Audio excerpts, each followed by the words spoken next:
Bonjour à tous, je vais vous parler de quelque chose de très important et de très utile par la même occasion, c'est le thermocollant. Donc ici, je suis avec deux thermocollants. J'ai un thermocollant tissé et un thermocollant non tissé. Alors, qu'est-ce que c'est? Alors, le thermocollant tissé, en fait, il a été donc tissé et il a un droit fil, comme le tissu, tout simplement. Donc, quand vous allez le couper, vous allez devoir le couper comme si vous coupiez un tissu. Donc, il faudra bien respecter le droit fil de vos pièces. Tandis que le thermocollant non tissé, vous allez pouvoir couper dans n'importe quel sens. Ça ne changera absolument rien vu qu'il est non tissé, il n'a pas de droit fil. Donc ça c'est aussi chouette. Mais bon voilà, après ça dépend aussi de votre utilisation. Comment reconnaître l'endroit et l'envers du thermocollant? C'est assez simple. Donc regardez ici, on voit bien qu'il y a des petits points de colle. Donc c'est assez brillant. Tandis que si je le retourne sur l'endroit, je vois qu'il est uni. Donc c'est le tissu en fait qui se trouve au-dessus. Donc ça c'est pour le tissé. Pour le non tissé, on voit qu'il y a des fibres un peu partout. Et alors pour le différencier, ça va être plus au toucher. Donc ici en caméra vous n'allez pas le voir, mais au toucher on a un côté où on sent plus la colle que de l'autre côté forcément. Alors le rendu de ces deux thermocollants, donc celui-ci qui est tissé, on aura plus un effet souple, donc ça va juste renforcer la partie que vous voulez thermocoller. Donc par exemple sur un vêtement ça va être plus le col, ou bien alors ce sera la patte de boutonnage. Tandis que celui-ci, il a l'air plus fin, mais en fait comme il est non tissé, il va rendre en fait votre endroit où vous allez thermocoller plus rigide. Donc moi je ne travaille pas beaucoup avec celui-ci parce qu'il a un effet un peu plus cartonné, mais voilà, ça donne vraiment un effet un peu carton quoi.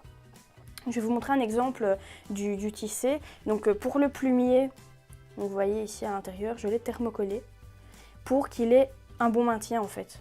Vous voyez, il est quand même assez bien maintenu. Si je ne l'avais pas thermocollé, bon, il serait tout raplaplat, tout voilà. Donc ça sert vraiment à ça, le thermocollant. Alors parfois, on peut parler aussi de triplure. Alors moi, je n'en ai pas. Je n'en ai pas parce que je ne travaille pas du tout avec la triplure. Tout simplement parce que c'est quelque chose qui va servir à rendre votre accessoire ou votre vêtement très rigide. Donc par exemple dans les casquettes on a ça, le devant de la casquette est assez rigide et c'est grâce à ça en fait, c'est grâce à la triplure. Donc honnêtement dans les vêtements on ne l'utilise pas tellement sauf pour la haute couture où ils font des vêtements très haut de gamme que voilà on ne porte pas forcément dans la rue. Parfois on entend aussi parler de Viseline. Alors la Viseline qu'est-ce que c'est? C'est tout simplement la marque en fait du thermocollant. C'est une marque allemande et il existe aussi différents thermocollants pour différents tissus. Mais pour ça je vous conseille vraiment d'aller sur le blog donc, de Enjoy Couture. Il y a vraiment un récapitulatif vraiment complet pour que vous puissiez savoir en fait quel thermocollant acheter pour quel tissu, parce qu'en fait ils ont des numéros et des lettres c'est assez particulier. Donc voilà, vraiment tout sera super bien détaillé et vous allez trouver tout ce qu'il vous faut. Donc dans la barre d'infos il y aura le lien de l'article, comme ça vous pourrez le consulter. Vous pourrez aussi le consulter pour savoir les étapes pour comment placer le thermocollant sur un vêtement, parce que c'est important, c'est bien de savoir ce que c'est, mais après il faut savoir aussi l'utiliser. Donc voilà.